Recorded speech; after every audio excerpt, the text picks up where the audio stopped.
User management, चूँकि Linux systems जो ना वो यूजर्स एंड परमिशन बेस्ड जो ना ऑपरेटिंग सिस्टम्स हैं, जिसमें हर यूज़र का एक रोल होता है और उसकी फाइल्स और फोल्डर्स की परमिशंस होती हैं, जिनमें डिफरेंट कैटेगरी के यूज़र्स जो हैं वो फाइल्स को व्यू कर सकते हैं और उसमें जो कंटेंट फाइल्स या पैकेजेस हैं उनको एग्जीक्यूट कर सकते हैं, या फाइल डायरेक्टरीज के कंटेंट्स या फाइल के कंटेंट्स चेंज कर सकते हैं।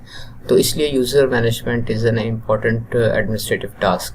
तो आइए हम देखते हैं कि लिनक्स सर्वर के अंदर हम किस तरह से यूज़र मैनेजमेंट को अचीव कर सकते हैं और कौन से एस्पेक्ट्स या डिफरेंट फीचर्स या डिफरेंट कैपेबिलिटीज़ लिनक्स सर्वर्स में अवेलेबल होती हैं। तो बुनियादों पे user management is a critical part of maintaining A secure system. Ineffective user and privilege management often lead many systems into being compromised. So it is important to understand how you can protect your server through simple and effective user account management techniques. इसके लिए सबसे पहले हमें ये देखना चाहिए कि understand करने की ज़रूरत पड़ेगी कि लिनक्स सर्वर सिस्टम्स के अंदर डिफरेंट किस्म के जो ना यूज़र्स और राइट्स क्या होते हैं। सबसे पहले हम रूट यूज़र की बात करते हैं। तो यहाँ पे अगर हम स्क्रीन पे दी हुई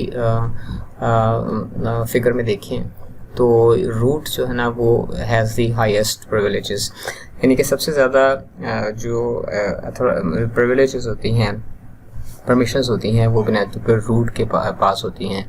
और ये आमतौर पे इनके पास सूडो राइट्स को हम जो ना वो कहते हैं कि जिनके पास सूडो की परमिशंस होती हैं या उस लेवल की राइट्स होते हैं। जो कि सूडो परमिशंस क्या होती हैं, basically they can makes many tasks which have the effect on the system wide, और जो चेंजेस होंगी उसकी वो सारे के सारे सिस्टम्स या एप्लीकेशंस के ऊपर अफेक्ट करेंगी।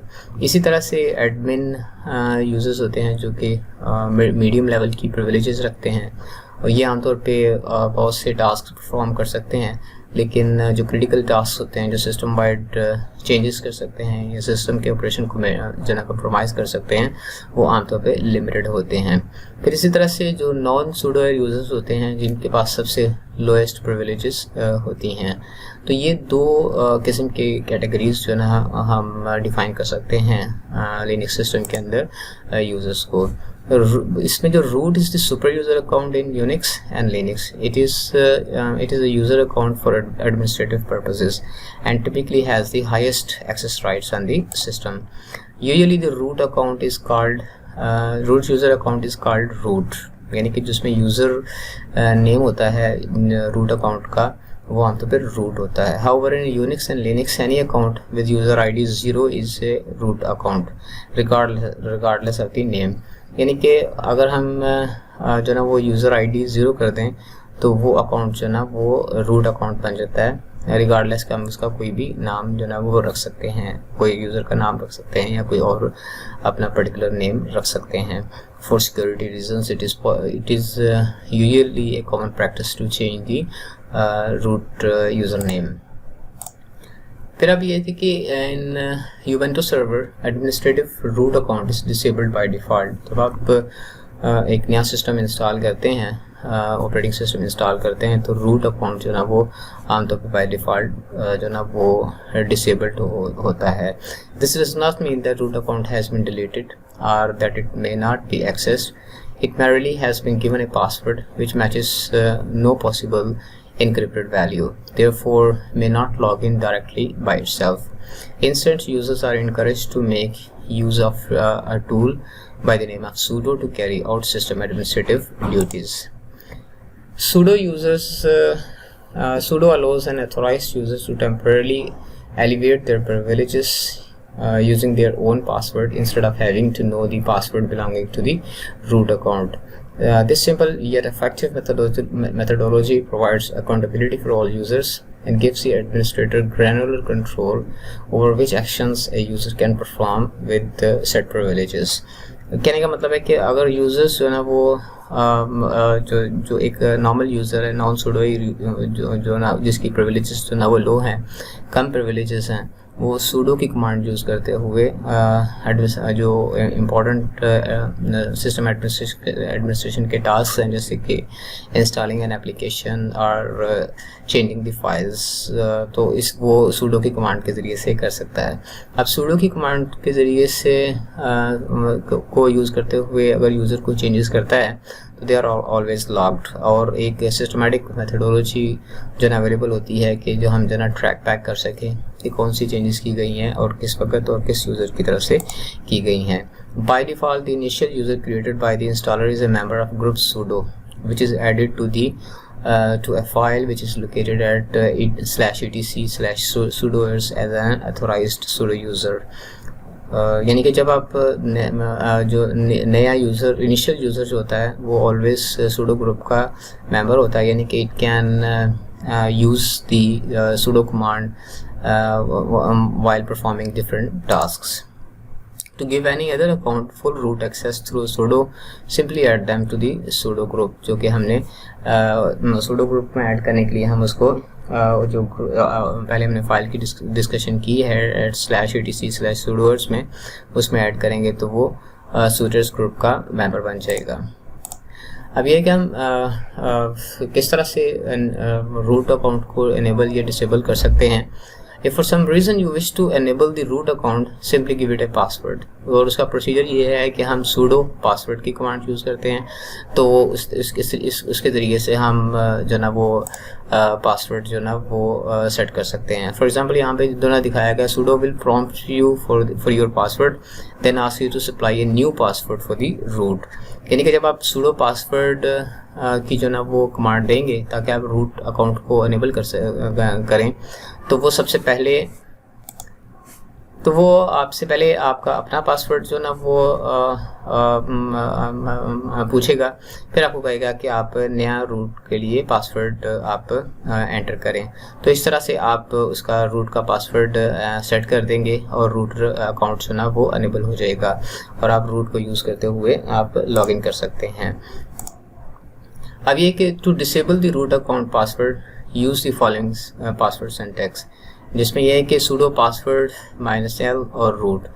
इससे ये होगा कि आपका जो रूट का पासवर्ड है वो अनसेट हो जाएगा और you will no more be able to log in as a root. However, to disable the root account itself, use the following command: user mode or double hyphen और expired date is equal to 1। इसके ज़रिए से आपका जो root account है वो itself जो ना वो डिसेबल हो जाएगा।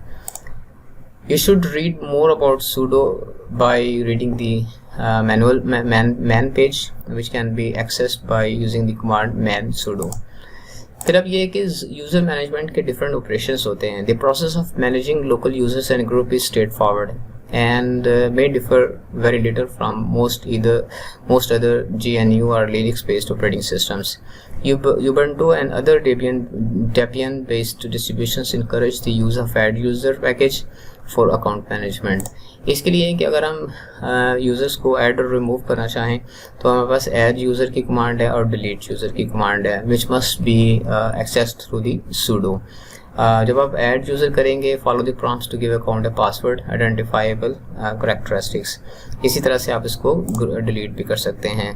तो इसको लॉक और अनलॉक करने के लिए हमारे पास जो ना वो जो प्रोसीजर है कि वो पासवर्ड और -l को हम यूज़ करेंगे, जबकि उसका साथ यूज़र नेम प्रोवाइड करेंगे तो अकाउंट जो ना वो यूज़र का लॉक हो जाएगा। इसी तरह से अनलॉक करने के लिए हम उसको -u के साथ जो ना वो अनलॉक कर सकते हैं। Deleting an account does not remove their respective home folder. It is up to you whether you want to remove the user folder which you have already deleted or disabled, or it may depend on the organization's policies के whether वो particular folders या directories जो user account के साथ associated थी उनको delete करना है या नहीं है। तो if you are interested to remove them, you can delete manually। Remember, any user added later on with the same UID GID as the previous owner will now have access to the folder if you have not taken the necessary precautions.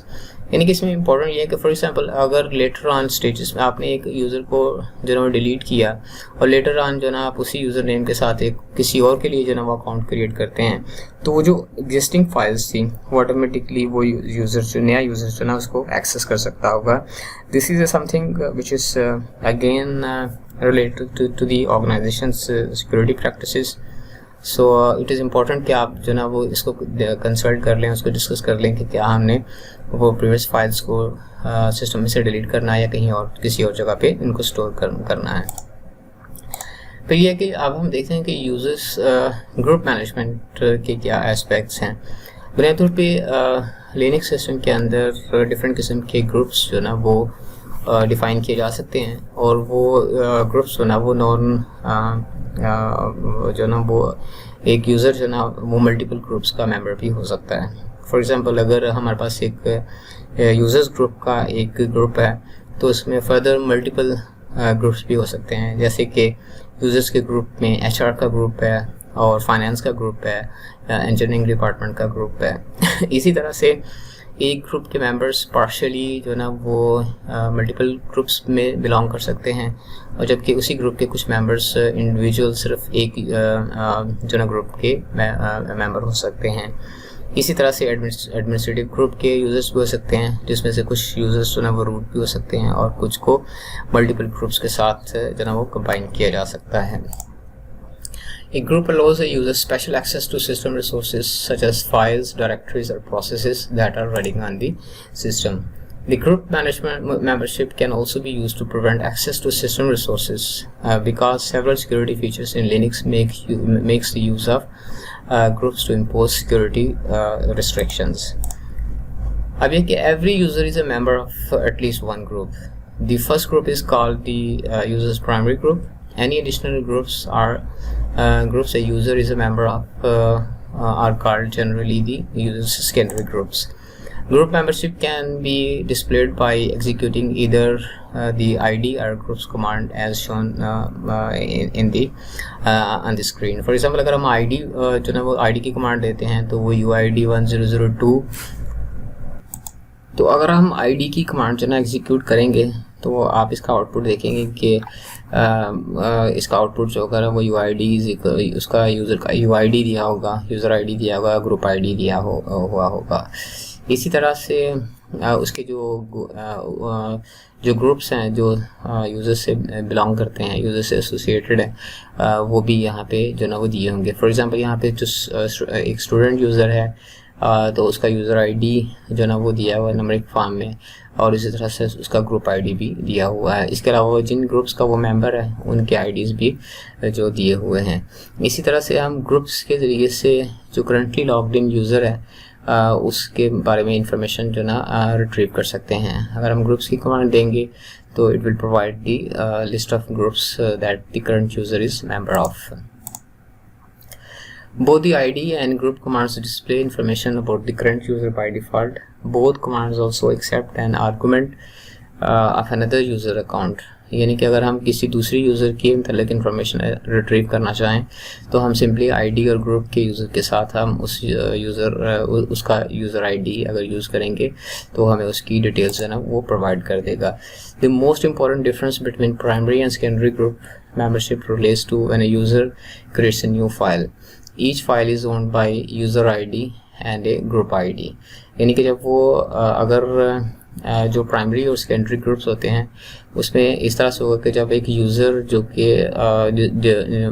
कि secondary member है different groups का तो उसमें जो उसकी जो membership होगी file की ओनरशिप होगी वो प्राइमरी ग्रुप के साथ एसोसिएट हो जाएगी. तो इसका मतलब है जो अदर जो यूज़र्स हैं उस ग्रुप के वो भी उसको एक्सेस कर सकेंगे, जबकि जो सेकेंडरी ग्रुप्स वाले यूज़र्स हैं उस फाइल को एक्सेस नहीं कर सकेंगे. When a user creates a file, the user's primary group membership is used for the group ownership file, जैसा कि अभी हमने डिस्कस किया. अब इसके group information style is stored in different files. The first location is the password file, which is located in the etc folder that contains user account information including the primary group membership for each of the user. फिर इसके बाद जो एक group file होती है जो कि etc directory के अंदर होती है, and it stores the information about each group including the group name, its GID and secondary user membership. It can be accessed by the grep command, for example grep student/etc password. इसमें हम ये कि उसका filter करके उस particular user की information retrieve कर सकते हैं। इसके अलावा एक और जो ना वो लोकेशन होती है GS shadow, G shadow file, ये भी etc फोल्डर के अंदर जो ना एग्जिस्ट करती है। It provides additional information of the groups including group administrators and the group password. और सैम्पल इसका जो ना वो यहाँ पे शो किया हुआ है। अगर हम यानी कि हेड की कमांड को यूज़ करते हुए इस फाइल को डिस्प्ले करें तो हमें ये इंफॉर्मेशन मिलेगी कि डिफरेंट यूजर्स के जो ना वो कौन से हैं और उनकी डिफरेंट करैक्टरिस्टिक्स क्या हैं। इसके अलावा लिनक्स सिस्टम के अंदर डिफरेंट किस्म के डिफ़ॉल्ट ग्रुप्स के अलावा स्पेशल पर्पस ग्रुप्स भी हो सकते हैं। आमतौर पे the default group accounts typically have GID values below 1000 making it easier for administrators to recognize these are special accounts. इसमें जो डिफरेंट किस्म के अकाउंट्स ना वो हो सकते हैं वो यहाँ पे हमने शो किए हैं। फॉर एग्जांपल रूट यूज़र है, एडमिन है, IP है, सूडो है, स्टाफ है, यूज़र्स हैं, ऑपरेटर्स हैं। इनके ये each group has a certain specific characteristics और ये स्पेसिफिक किस्म के टास्क जो ना परफॉर्म कर सकते हैं। Additionally, if you add new software to the system, more groups may be added as software vendors make use of both user and group accounts to provide controlled access to the files that are part of the software. Additionally, administrators who have focused on security should be aware of these special group accounts because these accounts can provide either security features or pose some security threats. फिर इसके बाद हम ये कि हम groups को add और remove कैसे कर सकते हैं। इसके लिए हमारे पास ऐड ग्रुप और डिलीट ग्रुप की जो ना वो कमांड है। दोनों जो ना वो ग्रुप नेम को एज ए आर्गूमेंट एक्सेप्ट करते हैं और the user who performs this sections must be part of the sudo group. इसके अलावा to add a user to the group, हम जो ना वो ऐड यूज़र के साथ जब यूज़र को ऐड करते हैं तो उसमें हम यूज़र नेम और उसके followed by the group name जो ना वो इनपुट करते हैं, जिससे वो पर्टिकुलर यूज़र जो ना उस ग्रुप का मेंबर जो ना वो बन जाता है। सिस्टम एंड नेटवर्क सिक्योरिटी के काफ़ी इम्पोर्टेंट टास्क होते हैं जो आमतौर पे सिस्टम एडमिनिस्ट्रेटर्स को परफॉर्म करने पड़ते हैं। तो इस टॉपिक पे हम देखते हैं कि यूज़र से एसोसिएटेड सिक्योरिटी कॉन्सेप्ट्स क्या हैं और वो कौन से फीचर्स हैं जो लिनक्स सर्वर्स में हमें अवेलेबल होते हैं। सबसे पहले हम यूज़र प्रोफाइल सिक्योरिटी की बात करते हैं। तो इस हवाले से when a new user is created, the add user utility creates a new home directory named home/username। यानी कि जब हम नया यूज़र ऐड करते हैं तो होम जो डायरेक्टरी है जो कि रूट के ऊपर लोकेटेड होती है उसमें यूज़र के नाम की एक जो ना वो फोल्डर जो ना क्रिएट ऑटोमेटिकली हो जाता है। The default profile is modelled according to the contents of the file SKEL which is located in the etc root folder and it includes all profile basics. For multi-user environment, close attention is required to the user home directory permissions to ensure confidentiality of the user files and folders and other contents. By default, the user home directory in Ubuntu is created with world read and execute permissions. World read and execute permissions means the global read and execute permissions. This means that all users can browse and access the contents of other users' home directories. To verify the current user home directory permissions, we can use the list command, which is ls space followed by the two switches L and D, and then the home directory path. The output is shown in this as the output of this command will be shown as on the screen. जिसमें सबसे पहले हमारे पास permissions होती हैं, फिर user group होता है, user name होता है, फाइल साइज़ होता है, और लास्ट मॉडिफाइड जो ना वो उसकी टाइम स्टैम्प होती है, और फिर फाइल का नेम होता है। अगर इस सूरत में चूँकि हमने यूज़र नेम जो यूज़र क्रिएट किया था उसी सेम नेम से जो ना वो फोल्डर क्रिएट हुआ होम डायरेक्टरी में, तो उसकी परमिशंस देख रहे हैं तो वो यहाँ पे शो की गई हैं। इसकी डिटेल्स जो ना वो इस तरह से हैं कि जो सबसे पहला लेटर है जो डी है वो बुनियादी तौर पे फाइल टाइप को शो करता है कि whether it is a file और इट इज़ ए डायरेक्टरी। फिर इसके बाद जो ना वो RWX के 3 लेटर्स हैं जो कि बुनियादी तौर पे यूज़र की परमिशन को शो करता है कि यूज़र्स के परमिशन लेवल जो ना वो क्या है। ये बाइनरी वैल्यू इसकी जो ना 111 होगी, जबकि इसकी नंबरिक वैल्यू 7 होती है, 7 बनेगी, क्योंकि अगर हम 1111 को डेसिमल में कन्वर्ट करें तो वो 7 आएगा। फिर उसके बाद ग्रुप की परमिशंस हैं। ग्रुप की परमिशंस जो ना वो इसकी 101 है which is equal to 5 decimal value, और इसी तरह से फिर अदर जो परमिशंस हैं वो भी 5 हैं, और उसकी जो ना वो वैल्यूज़ बाइनरी और डेसिमल फॉर्मेट में दी गई हैं। फॉर एग्जाम्पल जो लेटर्स हैं इसमें उनके मीनिंग्स जो है ना वो कॉमन है। For example R stands for read permission, right, W stands for write permission, and X stand for executable permissions, whether the specific user or group or other has the access to execute the file contained in the folder। फिर उसके बाद जो next उसका जो number है वो बना तो पे नंबर ऑफ लिंक्स शो करता है कि इस फाइल के कितने लिंक्स हैं। फिर जो ना इस सूरत में 2 जो ना वो यहाँ पे दिए गए हैं, तो इसका मतलब there are 2 links to this folder. इसके अलावा जो उसका फिर ओनर आईडी है जो कि यूज़र आईडी होगा, यहाँ पे जो यूज़र का नेम है वही उसका आईडी यहाँ पे शो किया होगा। इसके बाद ग्रुप आईडी है कि यूज़र का ग्रुप आईडी क्या है, और इसके बाद फिर उसका फ़ाइल का साइज़ है, और फिर उसके बाद टाइम स्टैम्प है कि ये फ़ाइल लास्ट टाइम ये जो फोल्डर है लास्ट टाइम कब मॉडिफाई हुआ है या कब क्रिएट किया गया था, और उसके बाद फिर फाइल का नेम है जो हमारी गिवन सिचुएशन में यूज़र नेम ही जो ना वो डायरेक्टरी का नाम है। अब ये है कि to remove the world readable permissions following command can be used, यानी कि जो अदर्स वाली जो परमिशंस थी उनको रिमूव करने के लिए हमारे पास chmod की जो ना वो कमांड होती है, जिसमें हम उसको जो ना वो 0750 को 0 पे अगर कन्वर्ट कर देंगे तो जो रीड की परमिशंस हैं वो उसमें से रिमूव हो जाएंगी। इसी तरह से the efficient approach is to modify the age user global default permissions when creating user home folders. इसके लिए हम एक ऐड यूज़र कॉन्फ़िगरेशन फ़ाइल जो कि etc डायरेक्टरी में मौजूद होती है उसको मॉडिफाई कर सकते हैं, और उसमें एक डायरेक्टरी मोड का जो वेरिएबल होता है जिसको हम 0750 असाइन कर सकते हैं, जिससे हमारा जिसका इफेक्ट जो ना वो ऐसे ही होगा कि जैसे हमने chmod 0750 की कमांड जो ना एग्जीक्यूट की है। इसके बाद अगर हम देखेंगे तो हमारी जो परमिशंस हैं वो चेंज हो चुकी होंगी जैसा कि स्क्रीन पे शो किया गया है।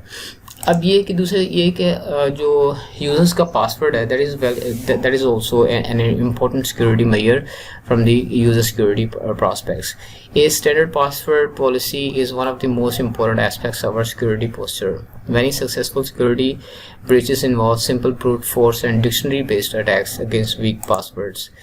To offer any form of remote access involving your local password system, make sure you adequately address the minimum password complexity requirements and maximum password lifetimes, and you should perform frequent audits of your authentication systems. तो इसमें अगर हम password expiry की बात करें, when creating user accounts, it is required to make sure that there is a policy to have a minimum and maximum password age, forcing users to change their passwords when they expire. To easily view the status of current user account, we can use the chage command with switch, जिसका output जो ना वो screen के ऊपर जो ना वो show किया हुआ है कि it shows the last password change की जो ना वो डेट है, इस पर पासवर्ड की कब एक्सपायर हुआ था, इनएक्टिव कब हुआ, वेदर इट इज़ इनएक्टिव या इनएक्टिव था, इसके अलावा एक्सपायर जो ना वो कब होगा, इसके अलावा फिर इसके बाद इसमें जो ना वो ये कि minimum number of days between password change और maximum number of days between password change जो ना वो भी स्पेसिफाई कर सकते हैं।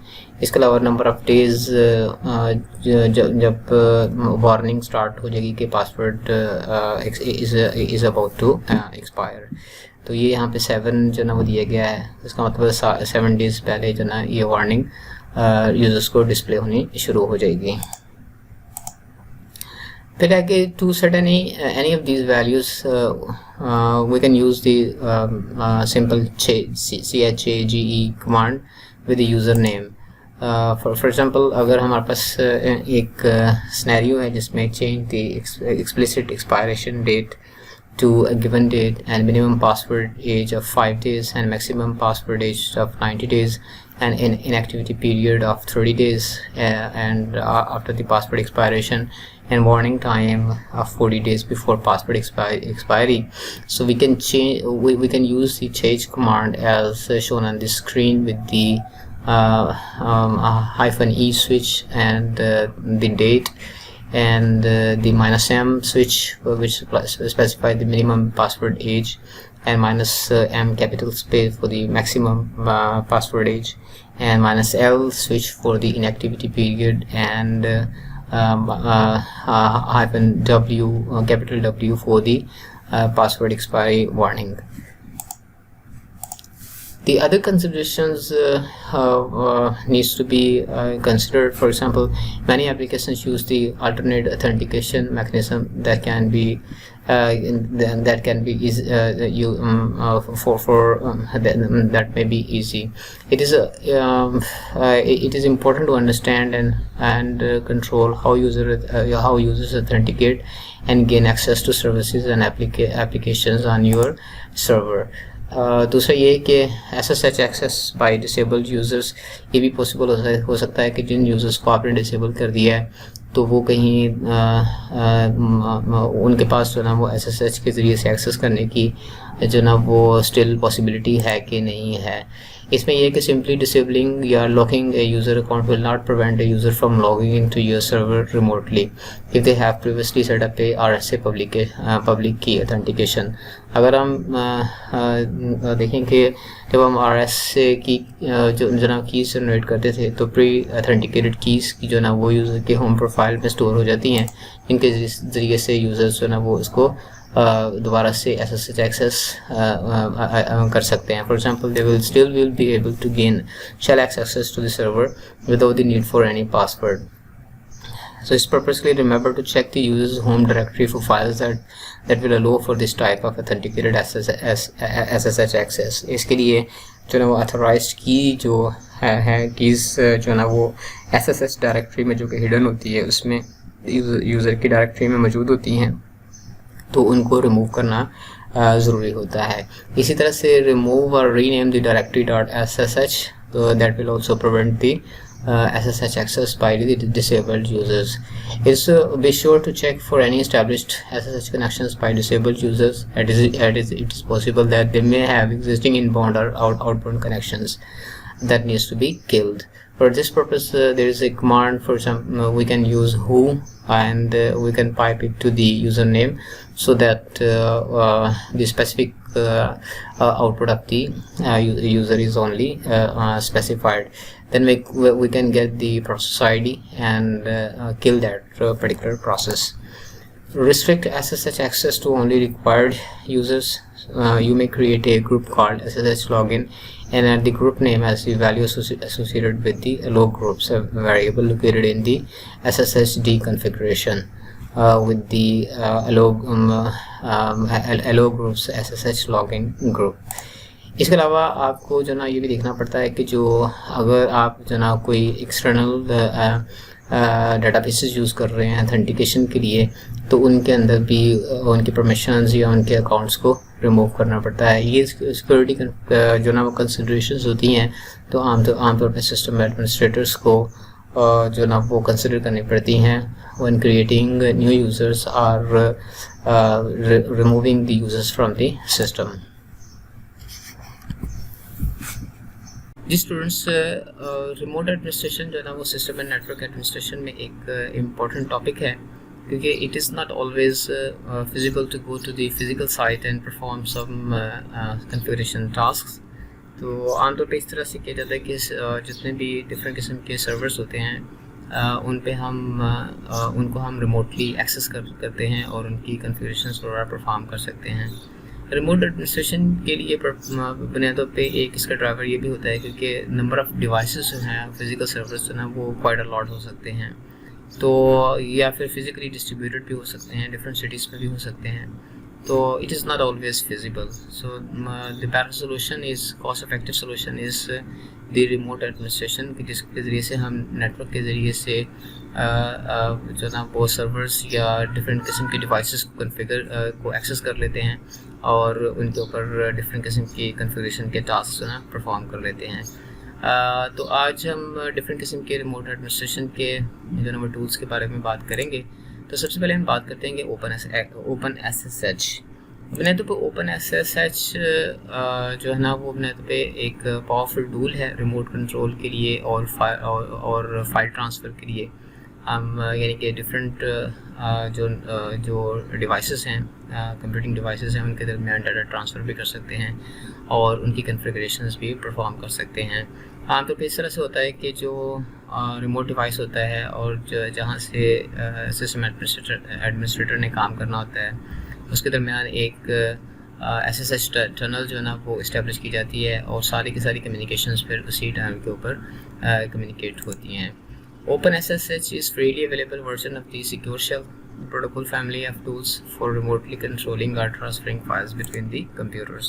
Traditional tools used to accomplish these functions such as the telnet or RCP are insecure and transmit the user's password in clear text when used. यानी कि बुनियादी तौर पे जो हमारे पास telnet या RCP या इसके अलावा दूसरे लेगेसी ट्रेडिशनल टूल्स जो अवेलेबल हैं रिमोट एक्सेस के लिए या रिमोट कंट्रोल के लिए, वो आमतौर पे इनसिक्योर होते हैं because they are not protected by any kind of security mechanism. Open SSH इसके बरअक्स provides server daemon and client tools to facilitate secure encrypted remote control and file transfer operations and effectively it replaces the legacy tools. अब ये है कि open SSH server component में इस तरह से होता है कि SSH जो डायमंड होता है वो continuously learn for the client connections from any other client tools, यानी कि जितने भी किस्म अब ये है कि क्लाइंट टूल्स भी जो ना वो डिफरेंट वैरायटी के हो सकते हैं। तो जो डायमंड होता है SSH का वो कंटिन्यूसली एक पर्टिकुलर पोर्ट के ऊपर जो ना वो लिसन करता है कि कोई क्लाइंट जो ना वो कनेक्शन की रिक्वेस्ट जो ना वो कर रहा है कि नहीं कर रहा है। When a connection request occurs, SSD sets up the correct connection between them depending on the type of the client and tool connecting. यानी कि टूल की जो क्लाइंट्स होते हैं उनकी कैपेबिलिटीज़ भी डिफरेंट हो सकती हैं। तो इस हवाले से जो डायमंड होता है SSH का वो कनेक्शन को लिसन करता है और उनकी कैपेबिलिटीज़ को डिटरमाइन करता है और उसके बाद फिर कनेक्शन इस्टेब्लिशमेंट का प्रोसीजर जो ना वो स्टार्ट होता है। If the remote computer is connected with the SSH client application, the open SSH sets up a remote control session after authentication. And if remote user connects to an open SSH server with SCP, the open SSH server daemon initiates a secure copy of file transfer between the server and client after authentication. यानी कि दोनों में देखेंगे चाहे वो file transfer है या फिर वो सिंपल कनेक्शन है फॉर कॉन्फ़िगरेशन टास्क CLI की एक्सेस के लिए, दोनों सूरत में वो पहले यूज़र्स को या यूज़र और क्लाइंट को ऑथेंटिकेट करता है और उसके बाद फिर सेशन इस्टेब्लिश करता है। Open SSH can use many authentication methods such as a plain password, public key and Kerberos tickets वगैरह जो ना इनको यूज़ कर सकता है। अब ये कि हम OpenSSH को इंस्टॉल किस तरह से कर सकते हैं। The installation of the OpenSSH client and server application is quite simple. सबसे इसके लिए हमारे पास क्लाइंट के जो मशीन्स हैं उनके ऊपर SSH क्लाइंट को इंस्टॉल करने के लिए हमारे पास apt इंस्टॉल OpenSSH की जो ना वो यूटिल कमांड अवेलेबल है, जिसके ज़रिए से जो OpenSSH क्लाइंट जो ना वो इंस्टॉल हो जाता है। फिर अगर हम किसी सर्वर के ऊपर जो ना वो OpenSSH सर्वर को इंस्टॉल करना चाह रहे हैं और उसके रिलेटेड सपोर्ट फाइल्स को इंस्टॉल करना चाह रहे हैं, तो हमारे पास जो इसके लिए पैकेज है वो OpenSSH सर्वर है, जिसको हम apt के ज़रिए से इंस्टॉल कर सकते हैं। कॉन्फ़िगरिंग दी OpenSSH में डिफरेंट किस्म के जो ना वो टास्क होते हैं, जिनमें हमें सबसे पहले the default behaviour of the OpenSSH server application को एडिट करना पड़ता है, को कॉन्फ़िगर करना पड़ता है, जिसके लिए हमें SSHD की जो कॉन्फ़िगरेशन है वो चेंज करनी पड़ती है। तो ये जो SSHD की कॉन्फ़िगरेशन है वो आमतौर पे /etc/ssh/sshd_config में अवेलेबल होती है। यानी कि जो SSH डायमंड की जितनी भी कॉन्फ़िगरेशंस हैं वो जो एक फ़ाइल है at the path of /etc/sshd_config में सेव होती है। अगर हमें मज़ीद इंफॉर्मेशन जो ना वो डिटरमाइन करनी हो SSHD की कॉन्फ़िगरेशन के मतलब कि इस टाइमर में कौन सी फर्दर कमांड्स और कौन से कीवर्ड्स हम यूज़ कर सकते हैं, तो इसके लिए आप मैन की कमांड यूज़ कर सकते हैं और इस तरह से आप इसकी फर्दर डिटेल्स जो ना रिट्रीव कर सकते हैं। अब फिर ये है कि बेसिकली अगर हम SSHD के जो डायरेक्टिव्स हैं, इस डायमंड के डायरेक्टर्स हैं, उनको देखना चाहें तो उसमें कम्युनिकेशन सेटिंग्स और ऑथेंटिकेशन मोड्स वगैरह और इस तरह की दूसरी जो ना वो कीवर्ड्स की कॉन्फ़िगरेशंस जो ना वो अवेलेबल होती हैं। तो हम एक एग्जांपल कॉन्फ़िगरेशन पे ज़रा को देख लेते हैं जो कि गिवन पाथ के ऊपर अवेलेबल होती हैं। इसमें सबसे पहले तो ये है कि जब हम इस कॉन्फ़िगरेशन को चेंज करना चाहें, अगर हम इसको चेंज करना चाहते हैं तो ज़्यादा बेटर है कि हम इसकी एक कॉपी कर लें, ताकि वो एज ए बैकअप के तौर पे हमारे पास जो ना वो महफूज रहे। तो इसको कॉपी करने के लिए ये है कि हम cp की कमांड जो ना वो यूज़ कर सकते हैं और फिर उसकी जो परमिशंस हैं उसको भी हम चेंज कर सकते हैं। इसका बेसिकली पर्पस ये है कि हमारे पास ओरिजिनल कॉन्फ़िगरेशन जो ना वो सेफ रहे। फिर दूसरे स्टेप पे ये है कि to set up the OpenSSH to listen on TCP port 2222 instead of the default TCP port 22, we can change the port as it is required. For example, अगर हम 2222 पोर्ट सेट करना चाहते हैं इंस्टेड ऑफ 22 के ऊपर, जो कि may be blocked somewhere in the firewall, तो अगर या हम इसको कस्टमाइज़ करना चाहते हैं तो हम पोर्ट के कीवर्ड से इसको चेंज कर सकते हैं। ये पोर्ट की जो कमांड है कॉन्फ़िगरेशन है वो डायमंड की कॉन्फ़िगरेशन फाइल में अवेलेबल होती है।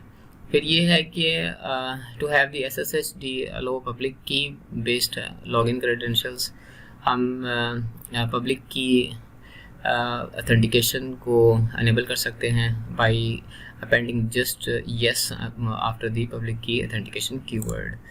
फिर ये है कि अगर हम to make OpenSSH server display the contents of the /etc/issue.net file as a pre-login banner, simply we can amend the file as a banner/etc/issue.net।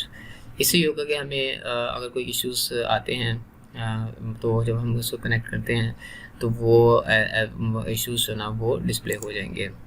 फिर नंबर 5 पे ये है कि हम after making the changes to the daemon configuration files, हम system control utility के साथ service को रीस्टार्ट कर सकते हैं by just simply typing the sudo system control restart sshd.service command के साथ। तो इस तरह से जो ये डिफरेंट किस्म के डायरेक्टिव्स से, इसके अलावा और भी बहुत से जो ना वो डायरेक्टिव्स हैं जो इस कॉन्फ़िगरेशन फाइल में अवेलेबल होते हैं। लाइक फॉर एग्जांपल अगर हम रूट की रूट के लॉगिन को परमिट करना चाह रहे हैं या नहीं करना चाह रहे हैं, और जब यूज़र लॉगिन होगा तो उसका लॉगिन का पाथ क्या होना चाहिए, उसको पहले कहाँ पे जो ना वो पहुँचना चाहिए। तो इस तरह की और भी कॉन्फ़िगरेशंस हैं जिनको आप मैन में व्यू कर सकते हैं। फिर इसके बाद SSH की LO authentication between two hosts without the need of a password. इस पर्पज़ के लिए SSH की ऑथेंटिकेशन uses two keys, a private key and a public key. जैसा कि हम आमतौर पे PKI सेटअप में प्राइवेट की और पब्लिक की का कॉन्सेप्ट होता है, तो ये प्राइवेट की और पब्लिक कीज़ को हम यूज़ कर सकते हैं। पब्लिक की को जनरेट करने के लिए जो ना वो हम जो कमांड प्रॉम्प्ट है उसके ऊपर SSH डैश की जन डैश टी और RSA के साथ जो ना वो की जनरेशन का प्रोसेस जो ना वो स्टार्ट कर सकते हैं। और this will generate the keys using RSA algorithm. During the process you will B prompted for a password. Simply hit enter when prompted to create the key. फिर यह है कि by default the public key is saved in the path in the home directory, यानी कि जो user की home directory है उसमें एक .ssh जो कि हिडन फाइल है, उसमें id@_rsa.pub के नाम से एक फ़ाइल होती है जिसमें डिफ़ॉल्ट की जो ना वो स्टोर होती है। और वाइल जो होम डायरेक्टरी होम पाथ में .ssh/id/rsa इज़ दी प्राइवेट की, यानी कि ये दोनों कीज़ जो ना वो होम की जो यूज़र के होम डायरेक्टरी है उसमें हिडन SSH डायरेक्टरी के अंदर मौजूद होती हैं। Now copy the id/rsa pub file to remote host and append it to the authorized keys by entering the following command. इसमें कमांड ये है कि SSH-copy-id username at remote host। तो इस तरह से हम उसको जो ना वो रिमोट होस्ट में जो उसकी की को जो ना हम कॉपी कर सकते हैं। फिर उसके बाद ये कि की जनरेशन में कि finally double check the permissions on the authorized key file. Only the authenticated user should have read and write permissions. If the permissions are not correct, we can change them by chmod command as shown in the screen. By the time when you create the keys, you should now be able to establish a SSH connection to the host without being prompted for a password. यानी कि हम जब हम login करेंगे तो it will not ask for the password because we have already pre-authorized keys available. फिर हम एक और OpenSSH के अलावा एक और सोल्यूशन जो ना वो पैकेज अवेलेबल है वो रिमोट एडमिनिस्ट्रेशन के लिए, वो Puppet है। Puppet is a cross-platform framework enabling system administrators to perform common tasks using a code, यानी कि एक ऑटोमेटेड वे से जो ना वो सिस्टम एडमिनिस्ट्रेशन के टास्क जो ना परफॉर्म करने के लिए हम Puppet को यूज़ कर सकते हैं। The code can do a variety of tasks from installing new software to check file permissions or updating the user accounts. Puppet is a great not only during the initial installation of the system but also throughout the system's entire life cycle. In most circumstances, Puppet will be used in client-server configurations. Puppet uses a client-server approach and consists of the following systems. सबसे पहले इसमें Puppet Master is a server with the Puppet Master daemon that manages crucial system information for all nodes using the manifests. And Puppet agents are nodes with Puppet installed on them with the Puppet agent daemon running. यानी कि एक तो master node होती है जो कि server के ऊपर इंस्टॉल्ड होती है और दूसरी Puppet एजेंट्स होते हैं जो कि एज ए क्लाइंट के तौर पे काम कर रहे होते हैं। तो ये है कि Puppet utilizes a client server architecture consisting of Puppet master and Puppet agents as we have discussed it before. Puppet agents uses a pull mode to pull the master and retrieve node specific and site specific configuration information. The topology goes through three different steps. जिसमें जो इसमें जो कन्फिगरेशंस होती हैं, यानी कि जो process होता है उसमें आमतौर पे 3 स्टेप्स का प्रोसेस जो है वो यूज़ किया जाता है. First one, a node running a Puppet agent diamond gathers all the information which is known as facts about itself, and the agent sends these facts to the Puppet master. ये हमारा step number 1 होता है. Step number 2 में Puppet master uses the data to create catalog on how the node should be configured and send it back to the Puppet agent. Number 3 में ये है कि Puppet agent configures itself based on the catalog and reports back to the Puppet master. तो ये हमारा जो ना वो 3 स्टेप्स का प्रोसेस होता है जो कि कनेक्शन एस्टेब्लिशमेंट के लिए जो ना वो एजेंट और मास्टर के दरमियान कम्युनिकेट होता है. तो ये कि हम पपेट को इंस्टॉल करने के लिए थोड़ा सा जो ना वो डिफरेंट प्रोसीजर है. Prior to configuring Puppet it may be required to add a DNS C name, the common name required. For example, puppet.example.com, where example.com is the domain name of our interest. By default, the Puppet client checks the DNS for puppet.example.com as a Puppet server name or a Puppet server. If you do not wish to use the DNS, you can add entries to the server and client host files. For example, in the Puppet server's host files, the configuration may look like as shown on the screen. For example, 127.0.0.1.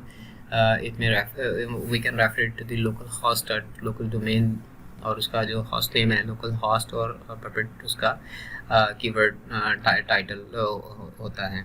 इसी तरह से on each Puppet client we can add the similar entry into the host file configuration. इसके बाद हम Puppet को install कर सकते हैं, जिसके लिए एक सिंपल कमांड है कि हम apt install puppet master को यूज़ कर सकते हैं सर्वर के लिए, और सिंपली puppet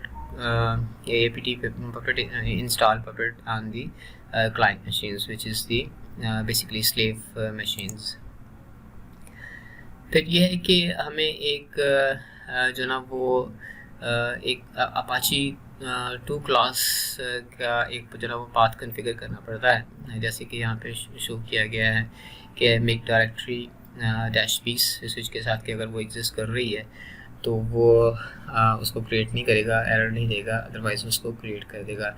इसका पाथ ये होता है कि .etc/puppet/modules/apache2 and manifest जो ना वो उसकी फाइल होती है. तो इस तरह से now the set up some resources for Apache 2 or then we create a file with the name of init.ppp and under the manifest directory which contains the information about the Apache package.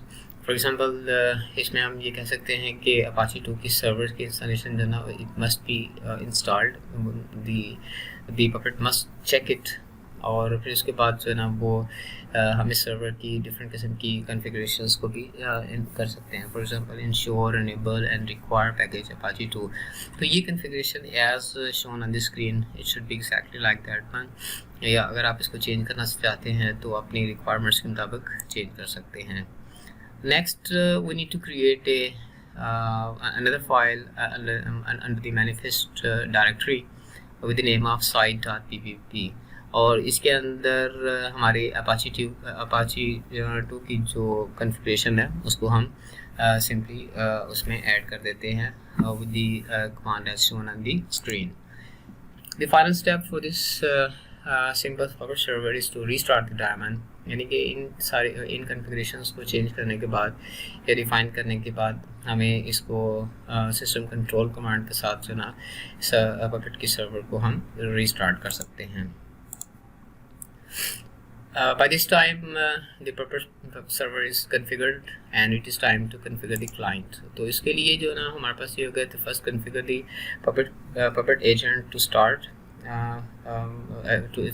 the daemon, और इसके लिए हमें Puppet की जो configuration है जो कि आमतौर पे .etc/default/puppet के ऊपर अवेलेबल होती है, तो उसमें अगर हम स्टार्ट को यस कर देंगे तो इसकी जो कॉन्फ़िगरेशन है डायमंड की, जो Puppet डायमंड की, वो स्टार्ट हो जाएगी. Then start the service. यानी कि system control start Puppet dot service को यूज़ करते हुए हम सर्वर को स्टार्ट कर सकते हैं। इसी तरह से जो अगर हम client view the client search fingerprint, इसके लिए हमारे पास जो ना वो pseudo puppet agent double dash fingerprint की कमांड है, जिसके ज़रिए से हम क्लाइंट का सर्टिफिकेट को व्यू कर सकते हैं। Back on the puppet server view pending certificates using certificate signing request, जो कि यहाँ पे हमारे पास जो ना वो कमांड होती है सूडो पपेट सर्ट लिस्ट, यानी कि सर्ट जो ना वो बेसिकली सर्टिफिकेट्स हैं। तो ये अगर आप ये कमांड एग्जीक्यूट करेंगे तो you can view the pending certificate signing request from the different clients. On the Puppet server, we can also verify the fingerprint of the client and signing Puppet certificate with the command, for example, sudo ppt cert sign and pptclient.example.com, which is the domain name of our Puppet client. On the Puppet client, run the Puppet agent manually in the foreground. This step isn't strictly speaking necessarily, but it is a simple way to test and debug the Puppet service. Then finally, we can check the logs in the var/log/syslog, which contains all the information or the errors or information being communicated between the Puppet client and Puppet server. फिर इसके बाद एक और utility है, तो package है जिसको which is known as Zentile. Zentile is a Linux small business server that can be configured as a gateway, infrastructure manager, unified threat manager, office server, or a unified communication server, or a combination of them. यानी कि it can use as an infrastructure manager, as a gateway, या फिर different कन्फिगरेशंस इसकी available possible हो सकती हैं। तो Zentile जो है ना वो बेसिकली एक तो इंटीग्रेटेड जो ना वो प्लेटफॉर्म है डिफरेंट किस्म के एडमिनिस्ट्रेशन टास्क्स के लिए और उनको ऑटोमेट करने के लिए, और it can save time and helps to avoid errors in network configuration and administration. Furthermore, it is a open source package and is licensed under the GNU General Public License. Runs on the top of the Ubuntu GNU Linux. Basic configuration is always stored as a key value Redis database, but users, groups, and domains related configuration is on OpenLDAP.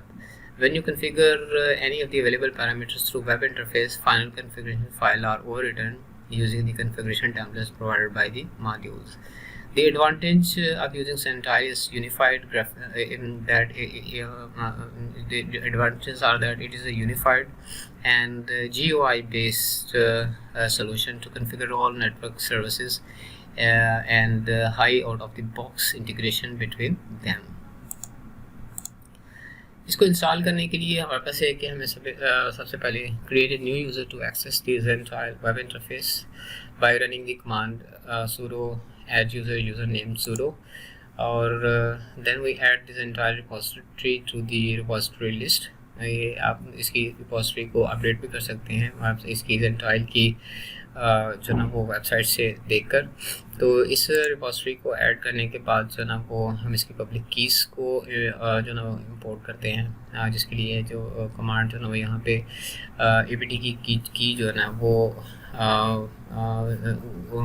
उसकी command को use करते हुए हम ये जो ना वो public keys जो ना वो इंपोर्ट कर सकते हैं। फिर उसके बाद हम रिपोजिटरीज़ की लिस्ट को जो ना वो अपडेट कर लेते हैं और सिंपली Zentile को हम इंस्टॉल कर सकते हैं apt इंस्टॉलर के साथ। During installation you will be asked to set a root MySQL password and confirm port 443 because Zentile uses the MySQL as a database, और उसके लिए आपको it will automatically install the MySQL और उसके लिए आपको कुछ इन्फॉर्मेशन जो ना वो प्रोवाइड करनी होगी जिसमें MySQL का पासवर्ड और उसकी एक्सेस की पोर्ट वगैरह की इन्फॉर्मेशन होती है। Any system account belonging to the sudo group is allowed to log into the Zentile web interface. The user created while installing Ubuntu server will belong to the sudo group by default. To access the Gentile web interface, point a browser to HTTPS, the local host, to the IP address of the remote server. As the Gentile creates its own self-signed SSL certificate, you will have to accept the security exception on your browser, or you can use the a valid SSL certificate which can be purchased from the certification authorities. Then we can log in into the Gentile portal with the username and password that exist on our server. Once logged in, you will see an overview of the Gentile server. Individual modules such as the antivirus or firewall can also be installed by simply clicking them and then clicking install. Selecting server roles like gateway or infrastructure can be used to install multiple nodes at the one time. So that's the this is what the different advantages that Gentile can provide if you use it for the remote administration. That it has a multiple modes and it can act as a gateway or infrastructure and can have different possibilities.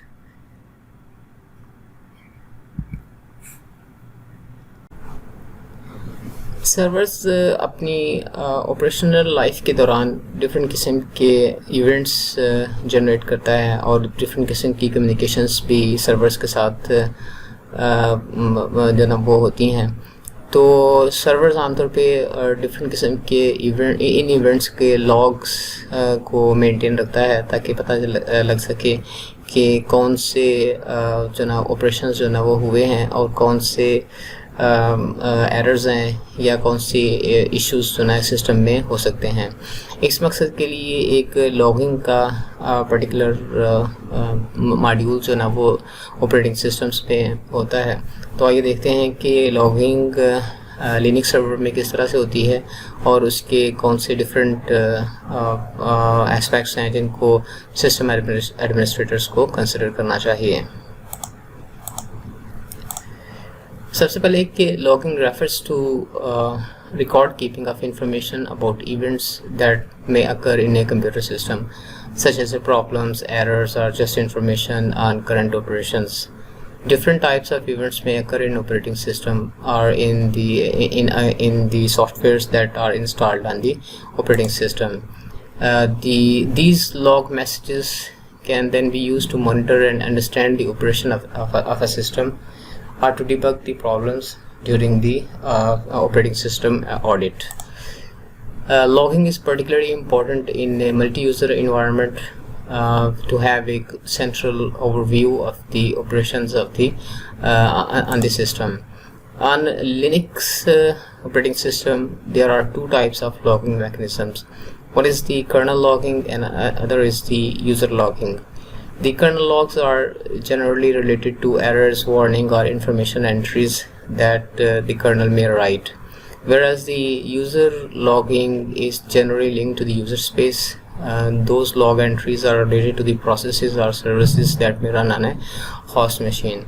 तो अगर हम इसमें देखें तो generally ये होता है कि लिनक्स सर्वर्स के अंदर दो किस्म की स्पेसेस जो ना मौजूद होती हैं. एक कर्नल स्पेस में कुछ प्रोसेसेस रन कर रहे होते हैं और कुछ प्रोसेसेस जो ना वो यूज़र स्पेस में रन कर रहे होते हैं और इनके दरमियान कम्युनिकेशंस जो ना वो बुनियादी तौर पे सिस्टम कॉल्स और सॉकेट कम्युनिकेशंस के ज़रिए से हो रही होती हैं. कर्नल स्पेस में जो इवेंट्स के लॉग होते हैं वो रिंग बफर में जो ना वो स्टोर किए जाते हैं, जबकि यूज़र स्पेस के जो लॉग्स होते हैं या इवेंट्स के मुतालिक जो इन्फॉर्मेशन होती है वो लॉग फाइल्स में स्टोर की जाती है या उसमें राइट की जाती है. अब इट इज़ नॉट यानी कि नेसेसरी कि जो इवेंट्स जो ना वो रिंग बफर में या लॉग फाइल्स में लिखे जा रहे हैं, राइट किए जा रहे हैं, वो परसिस्टेंट हों. इट डिपेंड्स, बट इसकी कन्फिग्रेशन को हम जो ना वो एज पर रिक्वायरमेंट्स चेंज कर सकते हैं.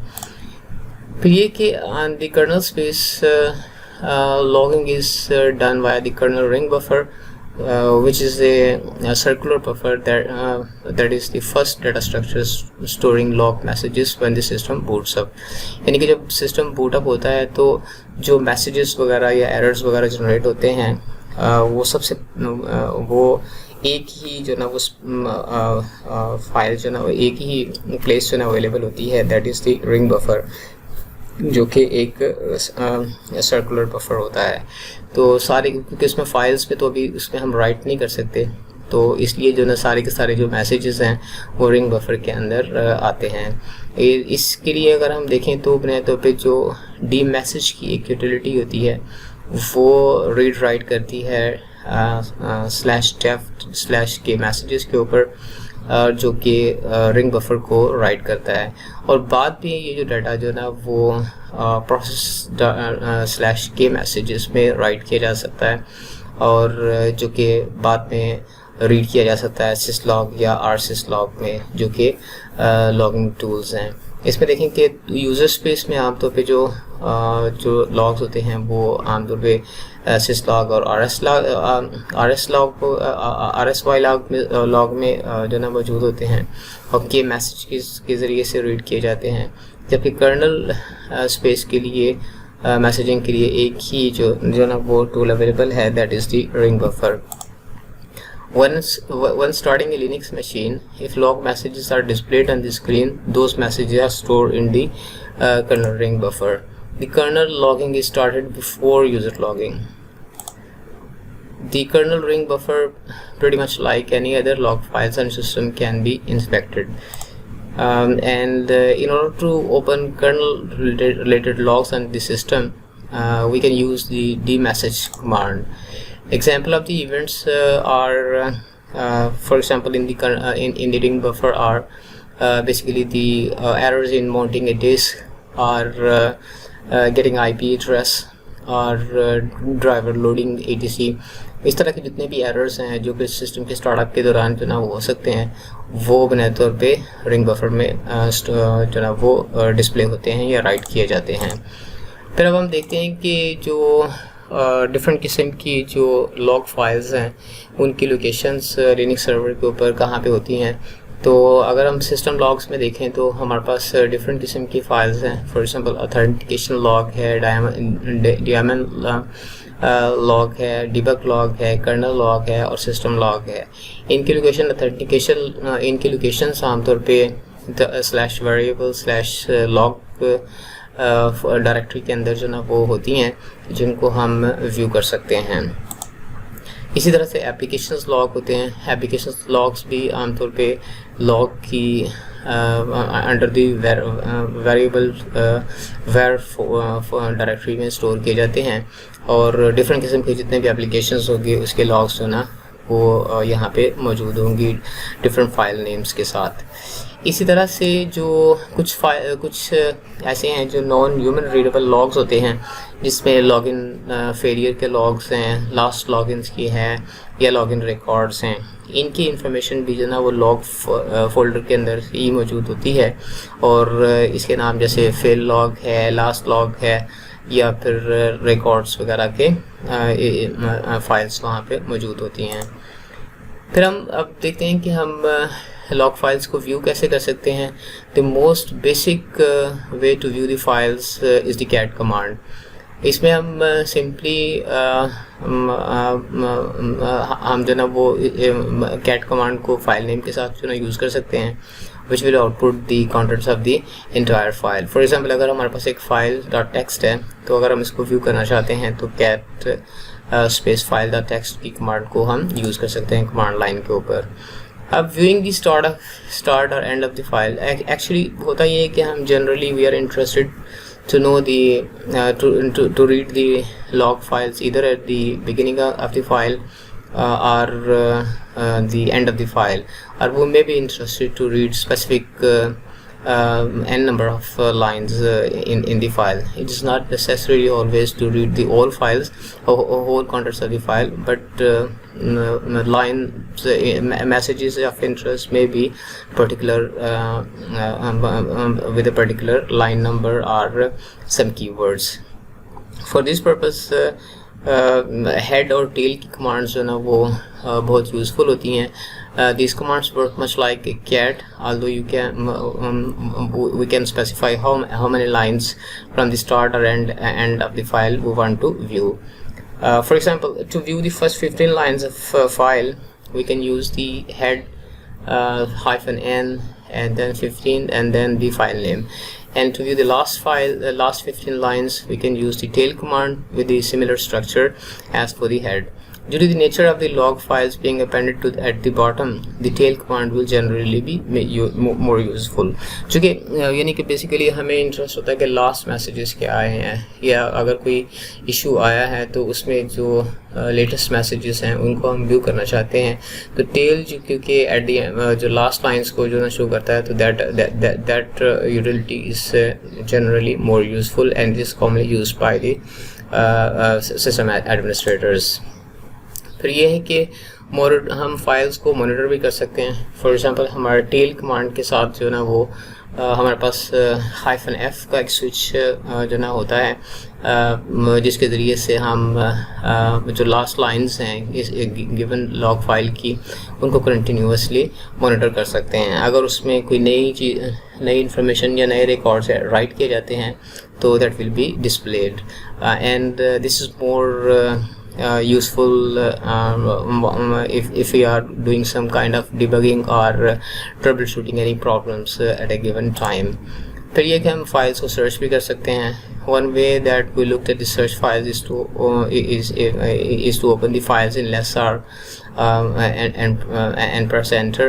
A faster way to do this is to use the grep command, जिसमें we specify that we want to search for in double quotes along with the file name, and grep will print all the lines containing the search term in the file.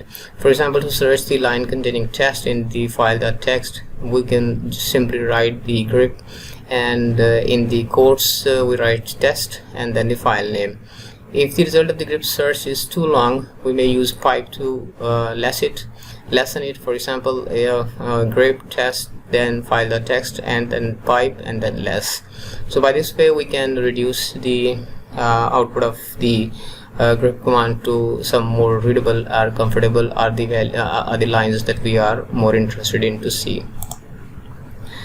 फिर ये कि system logging daemon होता है. System logging daemon also known as syslog-d, और इसको हम जो ना syslog-d भी कहते हैं, जो कि हम तो प्रीवियस सिस्टम्स में होता था.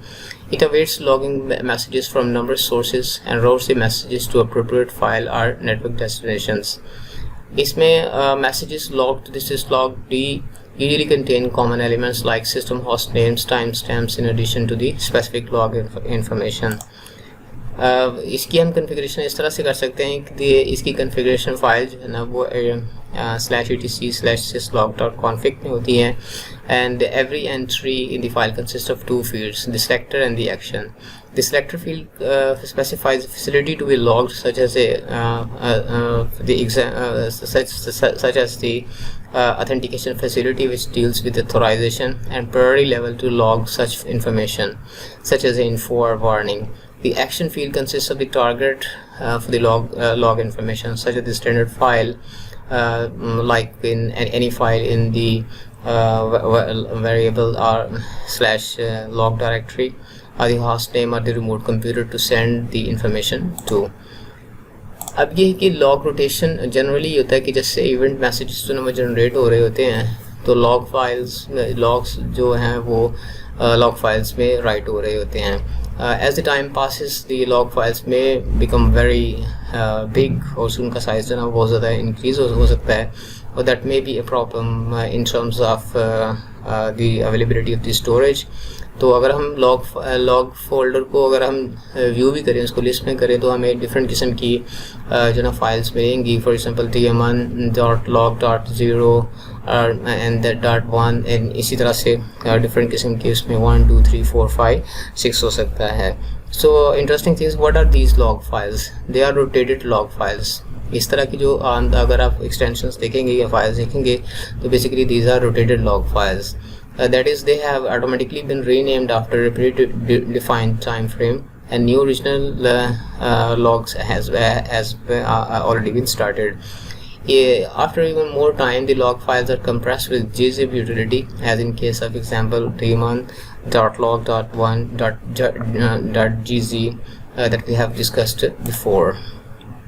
The purpose of log rotation is to achieve and archive and compress old logs so that they consume lesser disk space, but are still available for inspection as needed.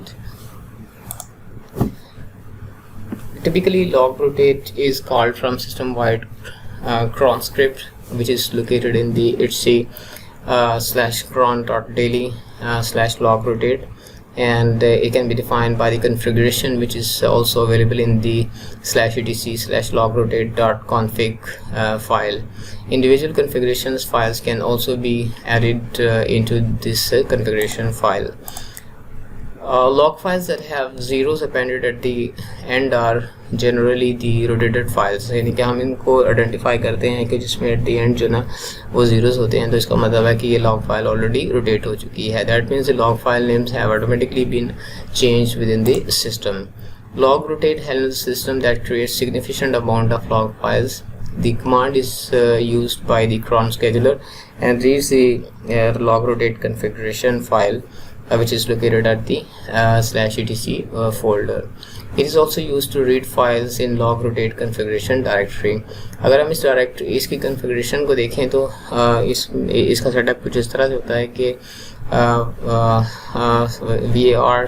var/log और /log file name .log, और उसमें जो कुछ fields हम specify कर सकते हैं उसमें है मिसिंग ओके है, नॉट इफ एम्प्टी है, और कंप्रेस का ऑप्शन है, साइज 20K है, डेली है, और क्रिएट 0600 रूट का जो ना ये ऑप्शंस कीवर्ड्स होते हैं जो इसके साथ हम स्पेसिफाई कर सकते हैं. मिसिंग ओके का मतलब है कि it tells log rotate not to output an error if log file is missing, and not if empty does not rotate the log file if it is empty. यानी कि अगर कोई log file records ना write नहीं हो रहे हैं तो it does not make sense to rotate the log file. Size ensures that the log files does not exceed the specified dimension and rotates otherwise. Daily means that rotates the log files on a daily schedule. This can also be done on a weekly or monthly basis. And the create command basically instantiates a log file where the owner or the group are root users. फिर ये कि कुछ logging से related कुछ commands हैं जो हम उनको यूज़ कर सकते हैं. कुछ फाइल्स कुछ कमांड्स को हमने ऑलरेडी डिस्कस भी किया है, और कुछ कमांड्स को आप जो ना प्रैक्टिस कर सकते हैं. लैब्स के दौरान हम इनको जो ना वो डिस्कस भी करेंगे. For example D message, grep, head and tail and log rotate, all we have discussed before. Thank you very much. Shell scripting अपने तौर पे सिस्टम एडमिनिस्ट्रेटर्स को बहुत से टास्क जो ना वो ऑटोमेट करने पड़ते हैं, क्योंकि sometimes it is not possible to perform individual task, but it is required that कि हम एक टास्क परफॉर्म करें फिर ऑटोमेटिकली दूसरा टास्क परफॉर्म हो जाए, या फिर depending on the state of different task हम कोई थर्ड टास्क या कोई टास्क चूज़ कर सकें और उसको परफॉर्म कर सकें. तो इस मकसद के लिए आमतौर पे हम स्क्रिप्ट्स जो ना वो यूज़ करते हैं. तो आइए देखते हैं कि शेल में स्क्रिप्टिंग किस तरह से होती है. इस हवाले से सबसे पहले तो हम इस चीज़ को कवर करेंगे कि लिनक्स सर्वर में चूँकि CLI बेस्ड होता है, उसमें GUI कोई नहीं होती है, तो उसमें हमें फाइल्स को एडिट करने के लिए एक यूटिलिटी होती है विम के नाम से. तो हम पहले विम को डिस्कस करेंगे, फिर शेल स्क्रिप्ट्स को के मतलब बात करेंगे. तो राइटिंग एंड एडिटिंग में ये है कि Vim is an acronym for VI improved. It is a free and open source cross platform text editor. It was first released by Bram Moliner in 1991 for Unix variants. So Vim is based on original VI editor, which was created by Bill Joy in 1976. In the 1990s, it started becoming clear that VI was lacking some features when compared with the Emacs editor. तो Vim जो ना उसमें सारे के सारे features include किए गए थे जो VI में नहीं थे. इसको इंस्टॉल करने के लिए ये कि जनरली तो ये आमतौर पे लिनक्स की मैनी डिस्ट्रीब्यूशंस में ऑलरेडी इंस्टॉल्ड होता है, लेकिन अगर इंस्टॉल नहीं है तो आप इसको रिपोजिटरीज को अपडेट करने के बाद जो ना apt की कमांड के ज़रिए से इंस्टॉल कर सकते हैं। फिर ये है कि विम के डिफरेंट मोड्स होते हैं जिसमें हम डिफरेंट किस्म के जो ना वो ऑप्शन सेलेक्ट कर सकते हैं या फिर कमांड्स एग्जीक्यूट कर सकते हैं एडिटिंग के लिए, इंसर्शन के लिए। तो बुनियादी तौर पे जो डिफरेंट किस्म के मोड्स अवेलेबल हैं उसमें 4 मोड्स ना वो अवेलेबल जो ना वो इम्पोर्टेंट है, जिसमें एक तो कमांड मोड है, दूसरा इंसर्ट मोड है, फिर कमांड लाइन मोड है और विजुअल मोड है। कमांड मोड जो ना वो आमतौर पर डिफ़ॉल्ट मोड होता है और उसको हम नॉर्मल मोड भी कहते हैं। इस मोड में हम जो ना वो एक आमतौर पे हमें ऑलवेज इस मोड में आना पड़ता है अगर हम विम का मोड जो ना वो किसी एक मोड से दूसरे मोड में चेंज करना चाहें। फॉर एग्जांपल अगर हम इंसर्ट से विजुअल मोड में जाना चाहते हैं तो हमें पहले कमांड मोड में आना पड़ता है। आमतौर पे the commands that you run without any prefix indicate that you are running in the command mode। तो यानी कि अगर हम किसी प्रीफिक्स के बगैर जो ना वो कोई कमांड एग्जीक्यूट कर रहे हैं, परफॉर्म कर रहे हैं, कोई शॉर्टकट वगैरह या कीज वगैरह को प्रेस करने के बाद कर रहे हैं, तो इसका मतलब है कि we are in the command mode. फिर दूसरा इंसर्ट मोड है, इसमें हम जो ना वो फाइल के कंटेंट्स को एडिट करते हैं और इसको इस मोड कमांड मोड से इंसर्ट मोड में आने के लिए हम आई का जो ना वो एक डिजिट जो ना वो प्रेस करते हैं, जिससे हम इंसर्ट मोड में चले जाते हैं।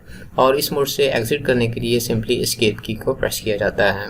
फिर जो कमांड लाइन मोड है, इसमें कमांड्स को एग्जीक्यूट किया जाता है और आमतौर पे जितनी भी कमांड्स होती हैं they are prefixed by the colon. इस मोड से जो ना वो एग्जिट करने के लिए हम कॉलन की को प्रेस करते हैं। स्विच टू दिस कॉलन को प्रेस करने से हम इसमें कमांड लाइन मोड में आ जाते हैं। फिर उसके बाद जो ना विजुअल मोड है, विजुअल मोड में है कि हम इसमें टेक्स्ट को सिलेक्ट कर सकते हैं और कमांड्स जो ना एग्जीक्यूट कर सकते हैं। इस मोड में आने के लिए हम वी जो है बटन उसको प्रेस करके इस मोड में आ सकते हैं।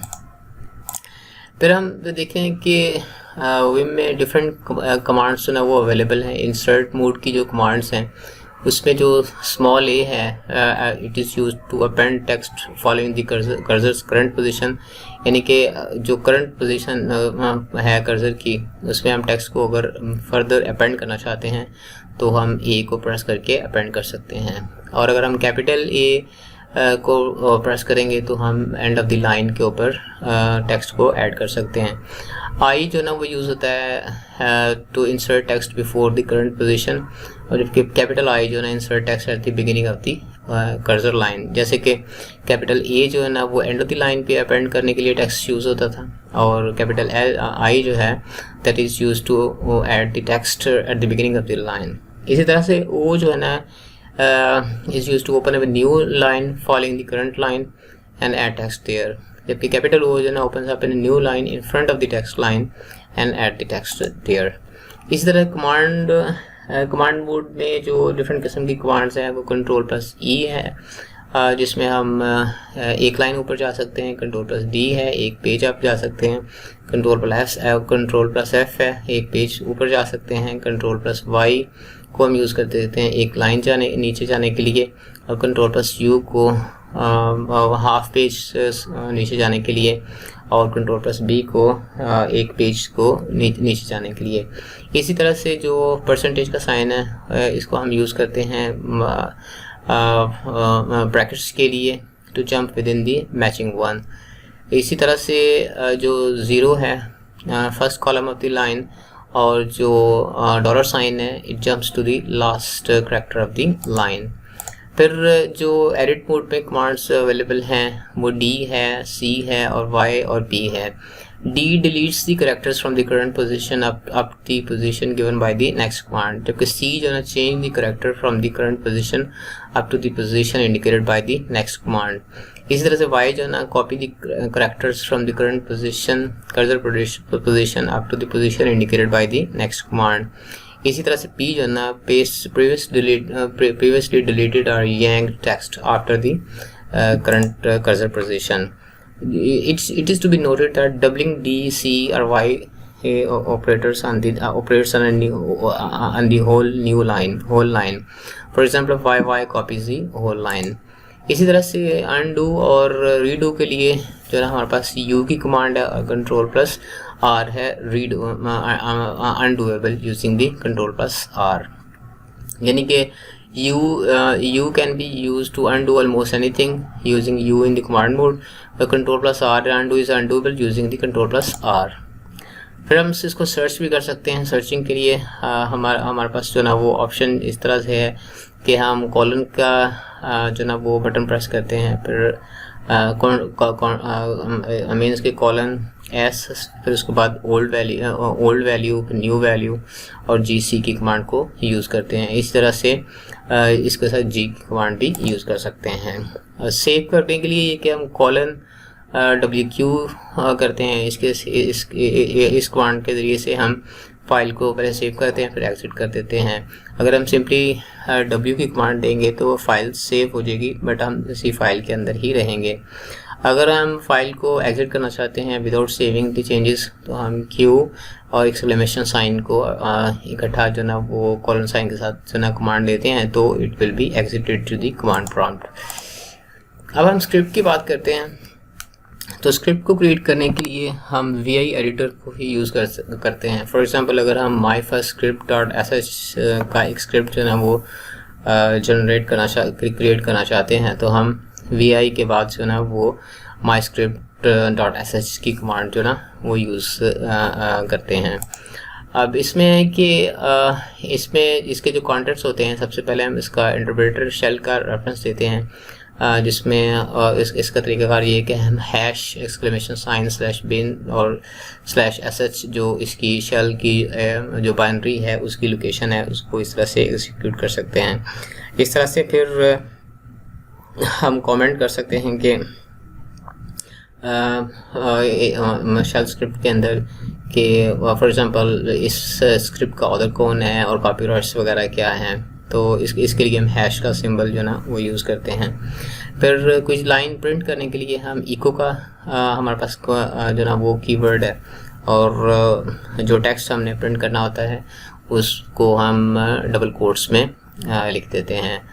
इसी तरह से अगर हम लाइन से रीड करना चाहते हैं, तो हम रीड करने के लिए जो कमांड लाइन से या यूज़र इनपुट अगर लेना चाहते हैं, तो हम रीड की कमांड यूज़ कर सकते हैं. और उसके बाद जो ना एक वेरिएबल जो होता है यहाँ पे जो VUID के नाम से है, तो असल में वो लाइन से रीड करेगा और VUID में स्टोर कर देगा. फिर इसको डिस्प्ले करने के लिए हम इको की कमांड यूज़ करेंगे, और जो VUID है उसके साथ जो ना वो डॉलर साइन को जो ना प्रीफिक्स के तौर पे यूज़ करेंगे, जिसका मतलब है कि जब वो इको वेलकम VUID जो ना प्रिंट करेगा, तो डॉलर VUID को वो ओरिजिनल वैल्यू से रिप्लेस कर देगा. फिर इसको हमने एग्जीक्यूटेबल परमिशंस जो ना वो देनी होती हैं, जो कि chmod कमांड के ज़रिए से हम दे सकते हैं. हमने यहाँ पे 777 की जो ना वो जो ना परमिशंस दी हैं, इसका मतलब है कि all users all groups can execute this script. फिर स्क्रिप्ट को रन करने के लिए ये है कि आप सिंपली जो ./स्क्रिप्ट का फाइल नेम लिखते हैं, या इससे पहले हमें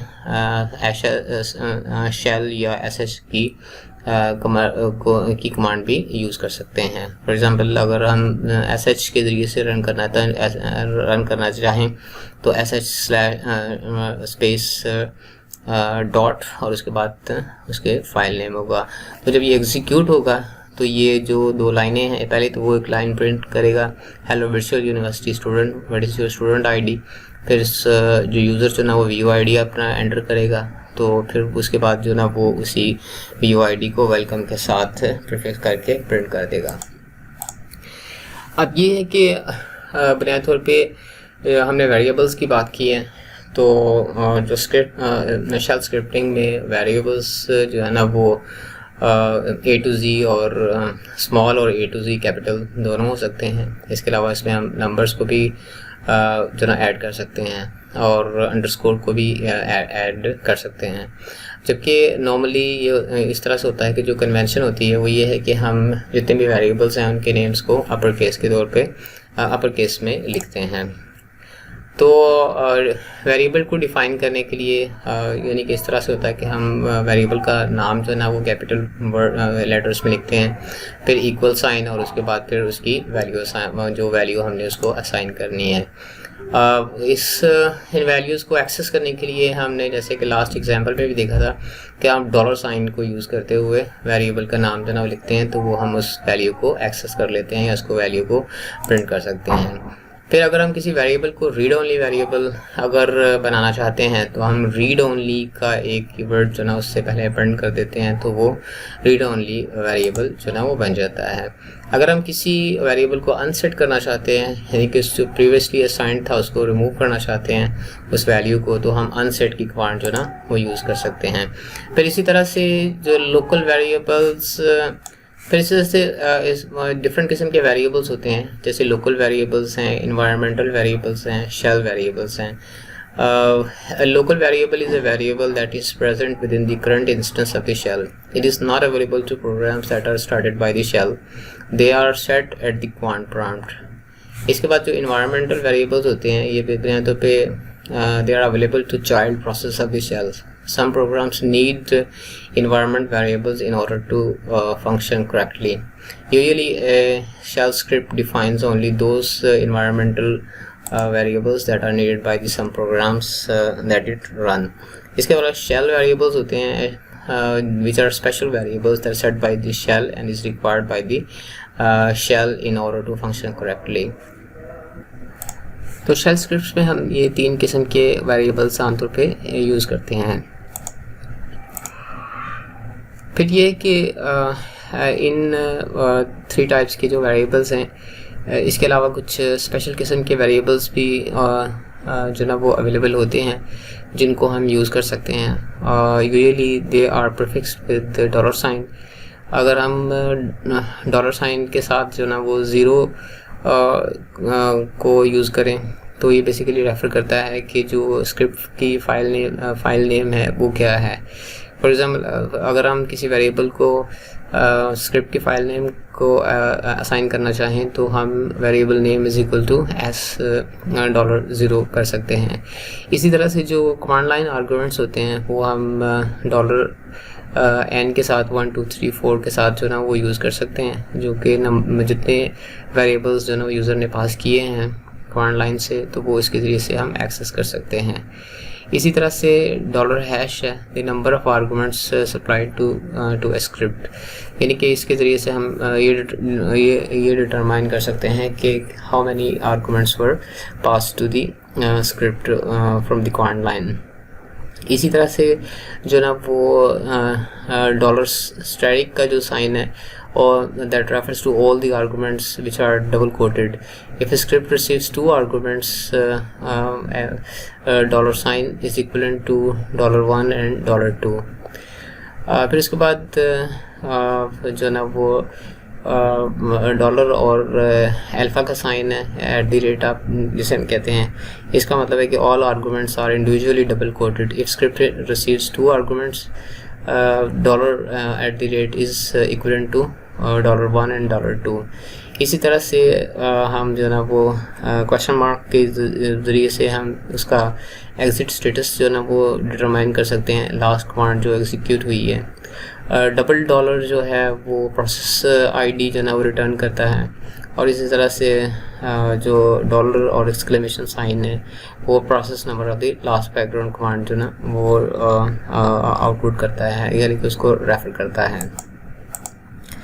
फिर ये कि जो शेल स्क्रिप्ट्स हैं वो अरेज भी सपोर्ट करते हैं, और इसका सिंटैक्स जो है ना वो इस तरह से होता है कि अरे का नेम और उसके बाद जो ब्रैकेट्स हैं वो हम यूज़ करते हैं, और उसके बाद उसकी वैल्यू जो ना वो असाइन कर देते हैं स्पेसिफिक इंडेक्स को। फॉर एग्ज़ाम्पल अगर हम इसको जो ना इनिशलाइज करने के लिए हम जनरली हम सेट की कमांड यूज़ करते हैं, जिसमें सेट और हाइफन ए और अरे नेम और उसकी वैल्यूज़ हम स्पेसिफाई कर देते हैं कि ये वैल्यूज़ इनको असाइन कर दी जाएं। तो जो वैल्यू 1 है वो इंडेक्स 1 के ऊपर स्टोर हो जाएगी, वैल्यू 2 जो ना वो इंडेक्स 2 के ऊपर स्टोर हो जाएगी। इसी तरह से अप टू वैल्यू n। और फॉर बैश शेल इसका प्रोसीजर थोड़ा सा डिफरेंट है। उसमें अरे नेम इज़ इक्वल टू, उसमें हम जो स्मॉल ब्रैकेट्स हैं उनको यूज़ करते हुए वैल्यूज़ को जो ना वो राइट कर देते हैं। इसी तरह से अगर हमने किसी पर्टिकुलर इंडेक्स के ऊपर जो ना वो वैल्यू अरे में से एक्सेस करनी हो, तो हम डॉलर का साइन यूज़ करते हुए जो ना वो मिडल ब्रैकेट्स को यूज़ करते हुए फिर अरे का नेम और उसका इंडेक्स स्पेसिफाई करके उसको जो ना वो रिट्रीव कर सकते हैं। जो डिफरेंट किस्म के अरिथमेटिक ऑपरेटर्स हैं, जो स्टैंडर्ड ऑपरेटर्स हैं, वो इसमें सपोर्टेड हैं। For example plus, minus, multiplication, division, modulus, equal to और नॉट इक्वल टू जो ना ये और असाइनमेंट। सिंगल इक्वल टू जो ना वो असाइनमेंट के लिए यूज़ होता है, और डबल इक्वल जो ना वो इक्वलिटी के लिए या नॉन इक्वलिटी के लिए यूज़ करते हैं। इसकी जो सिंटैक्स होता है वो इसी तरह से होता है कि हम एक्सप्रेशन और उसके पास वेरिएबल्स को जो ना वो स्पेसिफाई कर देते हैं, जिससे हमारे पास जो ना उसका पर्टिकुलर उसका आउटपुट जो ना वो आ जाता है।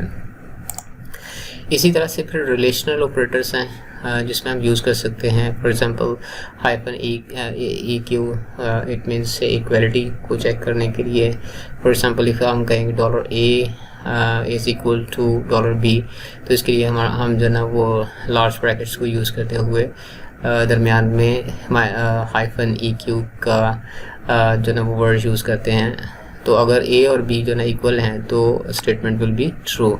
इसी तरह से नॉट इक्वल है, फिर ग्रेटर दैन है, फिर माइनस, फिर लेस दैन है, फिर ग्रेटर और इक्वल है, और लेस दैन और इक्वल है। इनको भी हम इसी तरह से यूज़ कर सकते हैं चेक करने के लिए कि whether the condition is true और फॉल्स।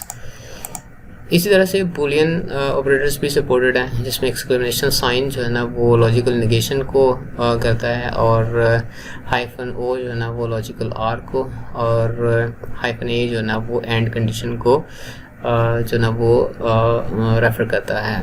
फॉर एग्जांपल हम जो ना वो निगेट करने के लिए हम जो ना वो लार्ज ब्रैकेट्स को यूज़ करते हुए, रेक्टेंगुलर ब्रैकेट्स को यूज़ करते हुए हम एक्सक्लेमेशन साइन और फॉल्स को चेक कर सकते हैं, which will be always true. इस तरह से जो स्ट्रिंग के डिफरेंट ऑपरेटर्स हैं, जिसमें इक्वल है, नॉट इक्वल है, और हाइफन जी है, हाइफन एन है, और स्ट्रिंग है, जो कि for example equal to checks if equal का जो स्ट्रिंग ऑपरेटर है checks if the value up to operators are equal और नॉट, और नॉट इक्वल जो ना वो स्ट्रिंग्स की वैल्यूज़ को चेक करता है कि whether they are not equal. इसी तरह से जो माइनस जो हाइफन जेड है, it checks the given string operand size is 0। If it is 0 length then it returns true. इसी तरह से n जो ना वो चेक करता है कि string operand size is non zero. फिर हमारे पास कुछ फाइल टेस्ट के ऑपरेटर्स भी हैं, जिनकी लिस्ट यहाँ पे जो ना वो दी गई है। इसमें फॉर एग्जाम्पल हम माइनस बी को हाइफन बी को देखें तो it checks if file is a block special file, if yes then condition becomes true. इसी तरह से करैक्टर स्पेसिफिक फाइल को हम सी से चेक कर सकते हैं, डायरेक्टरी को हम डी से चेक कर सकते हैं, और हाइफन एफ से हम चेक कर सकते हैं कि oppose to checks if the file is an ordinary file और इट इज़ ए डायरेक्टरी। इसी तरह जी के भी हैं, जिसमें ग्रुप आईडी हम चेक कर सकते हैं। इस तरह से और भी दूसरे जो ना वो ऑपरेटर्स यहाँ पे लिस्ट किए गए हुए हैं, और इनकी डिस्क्रिप्शन और एग्जांपल्स जो ना वो राइट साइड पे दी गई हैं।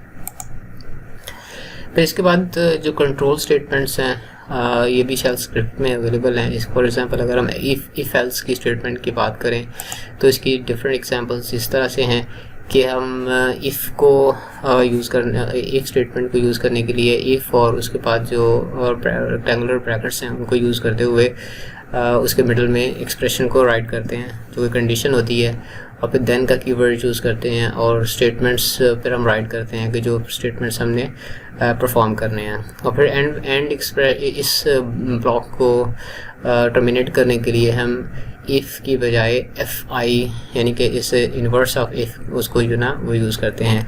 इसकी एग्जांपल जो ना वो यहाँ पे जो दी गई है, हमने ए को 10 असाइन किया है, बी को 20 असाइन किया है, फिर हमने चेक किया कि अगर ए और बी इज इक्वल हैं तो then we just simply print that A is equal to B.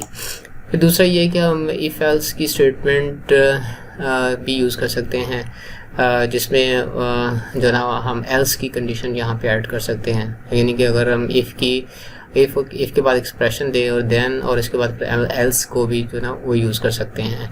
इसकी एग्जांपल भी यहाँ पे जो ना वो दी गई है, if A is equal to B then it will print A is equal to B, else it will be print a is not equal to b। हम इसी तरह से इफ़ की मल्टीपल स्टेटमेंट्स एल्स की मल्टीपल स्टेटमेंट्स भी जो ना वो जो राइट कर सकते हैं, और इसका कोड भी यहाँ पे जो ना वो दिया एग्जांपल दी गई है कि जिसमें हम चेक करते हैं कि a is equal to B then print a is equal to b। अगर if a is greater than b then print a is greater than b। अगर if it is a is lesser than b then print the a is lesser than b। तो अगर इसमें से कोई भी situation नहीं है तो हम ये प्रिंट कर देते हैं एल्स में कि none of the condition is met. फिर जो कंट्रोल स्टेटमेंट में ही एक अनदर होती है जो केस की स्टेटमेंट है, which is equivalent to switch statement in the C and other programming languages. उसका जो ना वो पैटर्न यहाँ पे जो ना दिया गया है कि हम केस और वर्ड इन को यूज़ करते हैं, और इसके बाद जो स्टेटमेंट्स हमने पैटर्न 1 स्पेसिफाई करते हैं और उसके साथ जो है ना वो हम स्मॉल ब्रैकेट को यूज़ करते हुए फिर उसके बाद जो ना डबल सेमीकोलन को यूज़ करते हैं, और इसके दरमियान जो ना वो जो हमने स्टेटमेंट्स एग्जीक्यूट करनी होती हैं उनको एग्जीक्यूट करते हैं। यहाँ पे एक एग्जांपल दी गई है, फॉर एग्जांपल हमने fruit is equal to kiwi एक कीवर्ड यूज़ किया है, और हमने फिर केस फ्रूट इन को हमने चेक किया है कि इसकी केस क्या है। तो अगर तो एप्पल है तो एप्पल हम जो ना प्रिंट करते हैं apple pie is quite tasty. अगर बनाना है तो हम I like banana not bread. इसी तरह कीवी के लिए भी हम एक स्टेटमेंट जो ना वो प्रिंट करवा देते हैं। तो केस को टर्मिनेट करने के लिए हम इसी का इन्वर्स यूज़ करते हैं ESA। फिर इसी तरह से लूप्स की भी डिफरेंट फॉर्म्स जो ना वो सपोर्ट हैं, जैसे कि वाइल लूप है। वाइल लूप के लिए हम ये है कि वाइल और उसके बाद फिर इसकी कंडीशन स्पेसिफाई करते हैं। फिर डू के कीवर्ड के बाद हम जो एक्सप्रेशन हमने एग्जीक्यूट करनी होती हैं उनको हम एग्जीक्यूट करने के बाद डन के साथ इसको कंप्लीट कर देते हैं, टर्मिनेट कर देते हैं। फिर इस तरह से फॉर लूप भी है। फॉर लूप में ये है कि हम जो ना वो नंबर ऑफ़ इंस्टेंसेस जो ना वो डिफाइन कर देते हैं, और डू के कीवर्ड के बाद जो है ना वो हम पर्टिकुलर जो भी स्टेटमेंट एग्जीक्यूट करना चाहते हैं उसको एग्जीक्यूट कर देते हैं for the number of elements given in the after the in keyword. इसी तरह से अनटिल लूप भी है। अनटिल लूप जो है ना वो चेक करता है कि if A is lesser than और इक्वल टू लेस दैन 10, उस वक्त तक जो ना ये लूप जो ना वो एग्जीक्यूट होगा। इसकी एग्जांपल जो ना वो यहाँ पे शो की गई है। इसी तरह से सेलेक्ट लूप भी है, which is something similar to the for loop, but it has a little difference in the terms that it repeats the loop for the given variables। इसकी एग्जांपल भी यहाँ पे जो ना वो दी गई है। For example select K in tea coffee water juice apple all none. तो इस तरह से हम इन हर केस के अगेंस्ट जो ना वो एक स्टेटमेंट या प्रिंट की कमांड जो ना एग्जीक्यूट कर सकते हैं। फिर हम यह है कि हम इन लूप्स को नेस्ट भी कर सकते हैं, यानी कि एक लूप के अंदर दूसरा लूप और उसके अंदर भी दूसरा लूप। इसकी एग्जांपल यहाँ पे जो दी गई है, पहले हमने वाइल लूप यूज़ किया और उसमें कंडीशन हमारे पास है कि if A is less than 10, फिर हमने एक और लूप जो ना दिया है कि b इज़ ग्रेटर देन और इक्वल टू 0, तो वो उसके बाद हमने कुछ एक्सप्रेशंस जो ना वो दिए हैं और उसको नेस्टेड लूप को एग्जीक्यूट करने के लिए। फिर ये है कि हम लूप्स के अंदर जो ना ब्रेक की स्टेटमेंट यूज़ कर सकते हैं लूप के ब्लॉक में से एग्ज़िट करने के लिए, और कंटिन्यू की स्टेटमेंट यूज़ कर सकते हैं जो नेक्स्ट स्टेटमेंट है, नेक्स्ट इटरेशन को कंटिन्यू करने के लिए। इसी तरह से हमने एक पहले एग्जांपल में भी देखा था कि हम जो वेरिएबल्स को सब्स्टिट्यूट कर सकते हैं जो ना वो किसी भी स्ट्रिंग के अंदर, उसके लिए हमें डॉलर साइन को यूज़ करते हैं और उस वेरिएबल का नाम जो ना स्पेसिफाई कर देते हैं। जो एस्केप सीक्वेंसेस हैं इसमें शेल स्क्रिप्ट्स के अंदर वो बैकस्लैश डबल बैकस्लैश के ज़रिए से हम बैकस्लैश को जो ना वो एस्केप कर सकते हैं। इस तरह से बेल सिंबल को करने के लिए बैकस्लैश ए है, और उसके इस तरह बैकस्पेस को करने के लिए बी है, और बैकस्लैश सी को हम ट्रेलिंग न्यू लाइन को जो ना वो एक्सप्रेस कर देते हैं। इसी तरह से फॉर्म फीड के लिए बैकस्लैश एफ है, न्यू लाइन के लिए बैकस्लैश एन है, और कैरेज रिटर्न के लिए बैकस्लैश आर है, और हॉरिजॉन्टल टैब के लिए बैकस्लैश टी है, और वर्टिकल टैब के लिए बैकस्लैश वी है। फिर यह कि हम शेल स्क्रिप्ट्स के अंदर जो ना वो फंक्शंस भी डिफ़ाइन कर सकते हैं, और इसका सिंटैक्स इस तरह से होता है कि फंक्शन नेम और उसके बाद जो है वो हम जो स्टेटमेंट्स या कमांड्स जो हम एग्जीक्यूट करना चाहते हैं उस ब्लॉक के अंदर जो ना उनको राइट कर सकते हैं। इसकी एग्जांपल यहाँ पे जो ना वो एक दी गई है। फॉर एग्जांपल हमने हेलो का एक फंक्शन डिफ़ाइन किया है जो हेलो वर्ड प्रिंट करता है, और इसको इन्वोक करने के लिए हम जो ना वो सिंपली जो फंक्शन का जो नेम है उसको राइट करते हैं, तो वो फंक्शन एग्जीक्यूट हो जाता है। इसी तरह से हम आर्गुमेंट्स भी पास कर सकते हैं जो कि ऑटोमेटिकली जो ना हमें कोई स्पेसिफाई नहीं करना चाहता है as compare to other programming languages. यहाँ पे हम जो भी पैरामीटर्स जो ना वो फंक्शन के नेम के बाद जो ना स्पेसिफाई करेंगे that will be available in the function body. इसी तरह से हम जो ना रिटर्न भी कर सकते हैं वैल्यू को, और उसके वैल्यू को रिटर्न जब हम एग्जीक्यूट करेंगे तो हम किसी उसका रिटर्न जो ना वो हमें इन्वोकिंग ब्लॉक के अंदर या प्रोग्राम के अंदर या फंक्शन के अंदर हमें उसको मिल जाएगा। इसकी एग्जांपल यहाँ पे जो ना वो शो की गई है, आप इसको एग्जीक्यूट करके टेस्ट करके चेक भी कर सकते हैं।